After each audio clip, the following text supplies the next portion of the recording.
2024년 5월 8일 새벽입니다. 하나님의 말씀은 시편 105편 24절에서 37절입니다. 여호와께서 자기의 백성을 크게 번성하게 하사 그의 대적들보다 강하게 하셨으며 또 그 대적들의 마음이 변하게 하여 그의 백성을 미워하게 하시며 그의 종들에게 교활하게 행하게 하셨도다.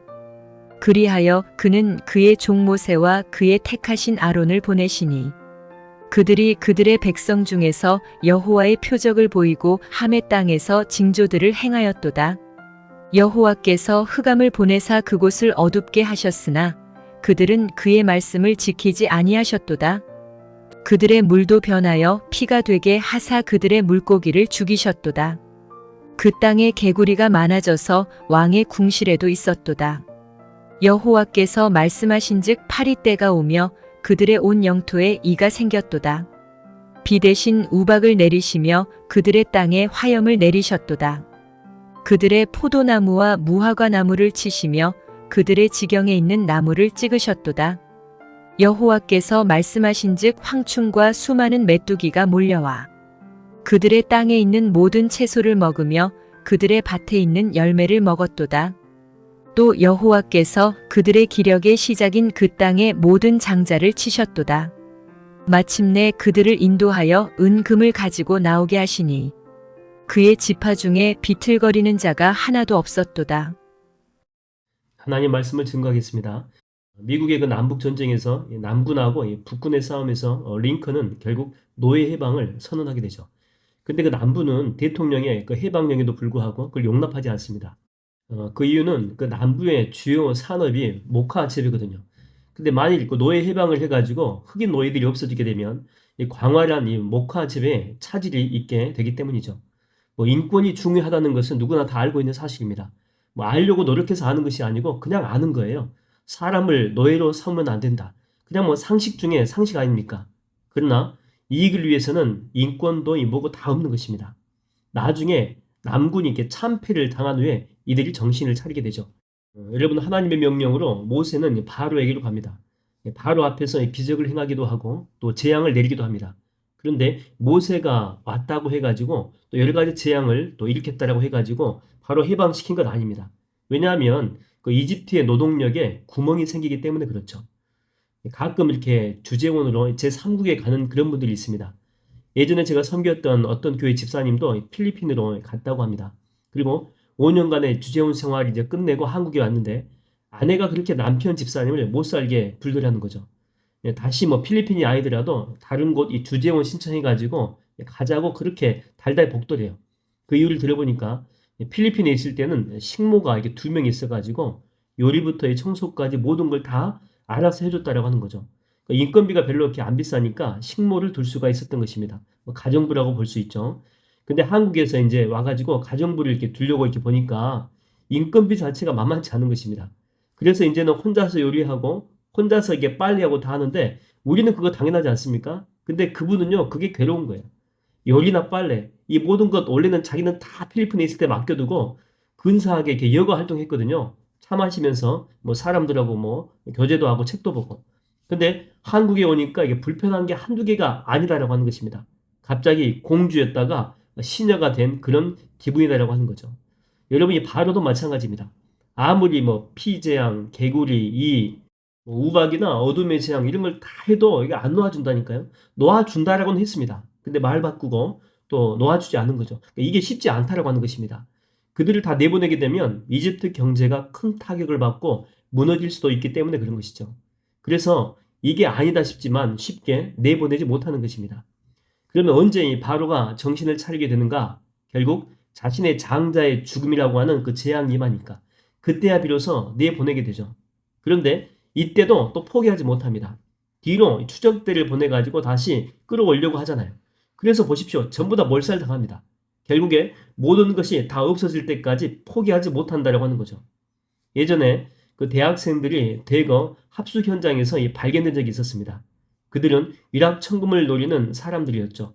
다단계 형식으로 이 대학생들이 전부 다 꼬드긴 것입니다. 거기에 다 넘어간 거죠. 그래서 그들한테 이거 사기다고 알아듣게 이야기를 해도 그게 무슨 말이냐고 벌써 이자를 이렇게 몇 번 입금 받았다라고 하면서 철저하게 그 쇠뇌당한 그들이잖아요. 오히려 그 형사들의 말보다는 그 업주의 말을 더 신뢰하게 되는 그런 인터뷰 내용이 있었습니다.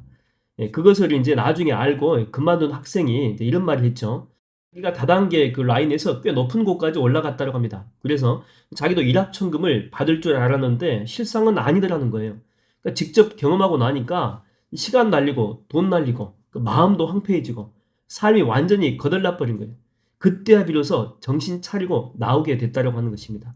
이게 조그만한 소망이라도 있으면 거기서 나올 수가 없다라고 하는 것이죠. 거덜난 후에 정신 차리게 됐다라고 하는 것입니다.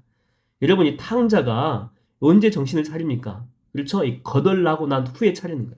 그렇다면 여러분, 우리가 정신을 차리는 시기는 언제일까요? 우리도 다 거덜나고 난 후에? 네, 그렇지 않죠? 우리가 주님을 먼저 경험하고 만나게 되면 그 전에라도 우리는 온전한 인생을 살 수 있다고 하는 것입니다. 여러분, 야곱 보십시오. 야곱이 야복 강가에서 주님 만나는데 그 전에는 자기 목적을 위해서, 특별히 그 물질을 위해서 이 삼촌한테 사기칠 정도입니다. 근데 나중에 보게 되면 자기 형님한테 오히려 자기 재산을 전부 다 줘버리죠. 절대 야곱은 그럴 위인이 아니거든요. 평생 소유하고 붙들고 살아왔던 사람이에요. 그런데 그 야복 강가에서 주님을 만나고 난 후에 완전히 바뀌어버린 것입니다. 인생에서 정말 중요한 것이 무엇인지, 소중한 가치가 무엇인지. 그래서 보십시오. 그 많은 재산을 형한테 주고 난 후에 야곱이 여러분 가난해졌습니까? 그렇지 않죠. 더 풍성해졌습니다. 그리고 나중에 보십시오. 그는 그런 후에 더 큰 선물인 이스라엘의 12부족의 직계조상이 되는 그런 축복을 받게 됩니다. 정말 하나님을 경험했기 때문에 가능한 일이었죠. 모세도 보십시오. 호렙산에서 주님 만나고 난 후에 인생이 변화됩니다. 바울은 다메섹에서 인생이 바뀌게 되죠. 주님 만난 후에. 또 사마리아 여인은 우물가에서 주님 만나가지고 그때 주님 만나고 난 후에 완전히 바뀌어버립니다. 그러니까 여러분, 주님을 만나는 사람은요 반드시 변화된다라고 하는 거죠. 그래서 망할 인생이, 저주받을 인생이 축복으로 바뀌는 것입니다. 이사야서 61장 3절에 보면 이런 말씀이 있죠. 무릇 시온에서 슬퍼하는 자에게 화관을 주어 그 죄를 대신하며 기쁨의 기름으로 그 슬픔을 대신하며 찬송의 옷으로 그 근심을 대신하시고 그들의 의의 나무 곧 여호와께서 심으신 그 영광을 나타낼 자라 일컬음을 받게 하려 하심이라. 그래서 여러분 그 찬양 아시죠? 슬픔 대신 희락을, 죄 대신 화관을, 근심 대신 찬송을, 찬송의 옷을 주셨네. 저는 여러분 이곳 바로 예배드리는 이 장소가 여러분들에게 호렙산이 되고 또 다메섹 우물가가 되어서 여러분 인생이 축복으로 바뀌게 되는 기적과도 같은 역사가 일어나게 되기를 주의 이름으로 축원드립니다. 기도하겠습니다. 하나님 아버지, 정말 내 인생 가운데 하나님을 만나는 영적인 이런 은혜가 필요합니다. 영적인 기적이 필요합니다. 성령의 강력한 역사가 나를 사로잡는 하나님의 은혜가 필요합니다. 그래서 하나님 아버지, 지금까지 살아왔던 방식으로 인생 살지 않게 하여 주시옵시고 이제는 저주에서 축복으로 바뀌고 삭막함에서 풍요로움으로 바뀔 수 있는 인생이 되게 하여 주시옵소서. 오늘 이 시간 하나님을 만남으로 앞으로 내 인생 가운데 펼쳐질 모든 것들이 하나님의 은혜 속에만 거하게 하여 주시옵소서. 예수님의 이름으로 기도하옵나이다. 아멘.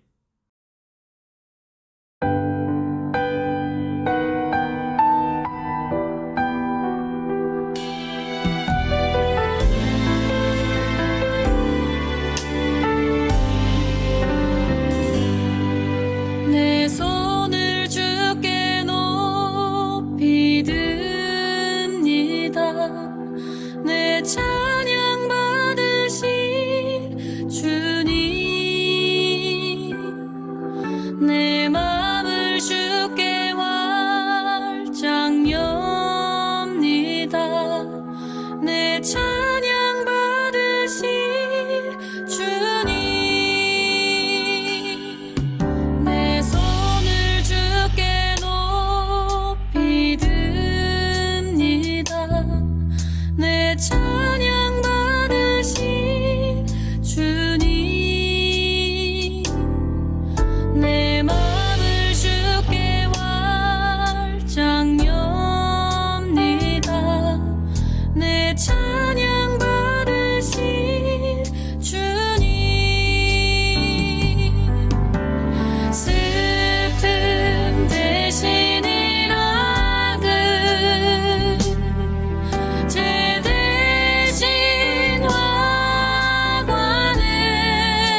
내